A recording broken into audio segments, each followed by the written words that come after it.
Semi tussar sets വന്നിട്ടുള്ളത്. മുമ്പ് ചെയ്തതിനെക്കാട്ടിലും ഇത് കുറച്ചുകൂടി ഒരു സിൽക്കി ഫീലും നല്ലൊരു ഫിനിഷിങ്ങും വന്നിട്ടുള്ള സെറ്റാണ്. 1995 ആണ് റേറ്റ്. ഓരോ പ്രാവശ്യം വരുമ്പോഴും കുറച്ചുകൂടി നല്ല പെർഫെക്റ്റ് ആയിട്ട് വരുന്നുണ്ട്. നല്ല കളേഴ്സ് കേട്ടോ, green, blue, black, yellow.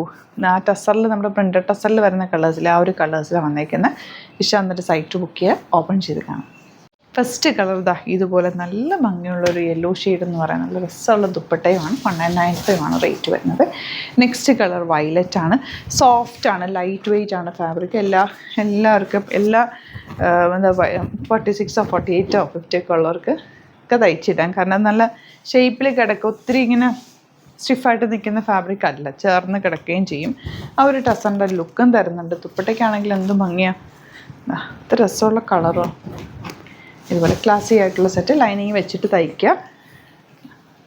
Next colour normal wash ചെയ്തെടുക്കാവുന്നതേ ഉള്ളൂ കേട്ടോ. നല്ല പെട്ടെന്ന് വാഷ് ചെയ്തെടുത്താൽ മതി. തിരിച്ചിട്ട് ഉണക്കുക, ഷെയ്ഡിലിട്ട് ഉണക്കുക. വെയിലത്തൊരു ഫാബ്രിക് നിങ്ങൾ ഉണക്കാൻ ഇടരുത്, അപ്പോൾ ഫെയ്ഡാവും. അപ്പോൾ അല്ലാതെ ഇട്ട് കഴിഞ്ഞാൽ കുറേ നാൾ ലാസ്റ്റ് ചെയ്യും. Blue bottom same tone, last one black. നല്ല ഭംഗിയുള്ള പ്രിൻ്റ്, ഒരു സെൽഫ് വീവിങ് കൂടി ഇതിനകത്തേക്ക് പോയിട്ടുണ്ട്. Dupatta elegant dupatta and bottom. ഇതിലേതെങ്കിലും വേണമെന്നാണെങ്കിൽ വേഗം സൈറ്റ് ബുക്ക് ചെയ്യുക. Site ID glitzindia.in. അതല്ലാന്നുണ്ടെങ്കിൽ 3 വാട്സപ്പ് നമ്പേഴ്സ് ഉണ്ട്, അതിലേക്ക് കോൺടാക്ട് ചെയ്യും. സ്റ്റിച്ചിങ് നീഡഡ് ആണെങ്കിൽ ഇവിടുന്ന് തയ്ച്ചയക്കണം എന്നാണെങ്കിൽ കസ്റ്റമർ നോട്ട് എന്നൊരു ഓപ്ഷൻ ഉണ്ട്, അതിൽ മെൻഷൻ ചെയ്താൽ മതി സ്റ്റിച്ചിങ് നീഡഡ് എന്ന്. ഇവിടുന്ന് ഡിസൈനേഴ്സ് കോൺടാക്ട് ചെയ്യും. Thank you so much.